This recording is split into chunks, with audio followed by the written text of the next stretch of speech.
The gentleman from Louisiana is recognized for 2 minutes.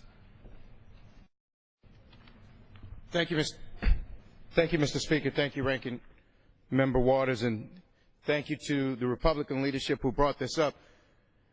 We often hear in this chamber over and over again a talk of a financial bankruptcy that is plaguing or potentially plaguing our country.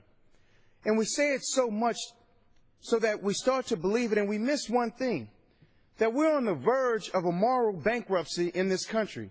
When you talk about homeowners who played by the rules, saved their money, bought a piece of the American dream, and then all of a sudden, years if not decades later, we come back with a well-intentioned bill, but that had unfortunate, unintended consequences that would strip the American dream and home ownership right from under them. And then the question becomes to this Congress, what do you do about it?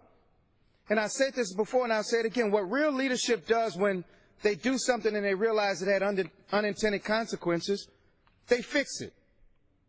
Congresswoman Waters realized that her name was attached to a bill that potentially would strip homeowners of the American dream, of the largest piece of investment that you pass on from generation to generation, and she stepped up and said, that is not what we intended. We're going to fix it. The Republican leadership, Mr. Grimm, stepped up and said, this is unsustainable. And more than that, it doesn't make common sense. So both sides came together to produce a bill that would have affordability, stability, and predictability. We talk about rules all the time, that corporations just want to know the rules so they can play by them.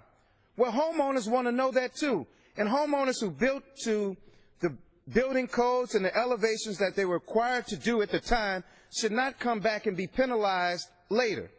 So I just congratulate Congresswoman Waters, because people back in New Orleans and in Louisiana today that are celebrating Fat Tuesday and Mardi Gras and having a good time, they can just party a little bit longer knowing that we're here today and we're going to fix this problem that can strip their American dream away from them. With that, Mr. Chairman, I yield back.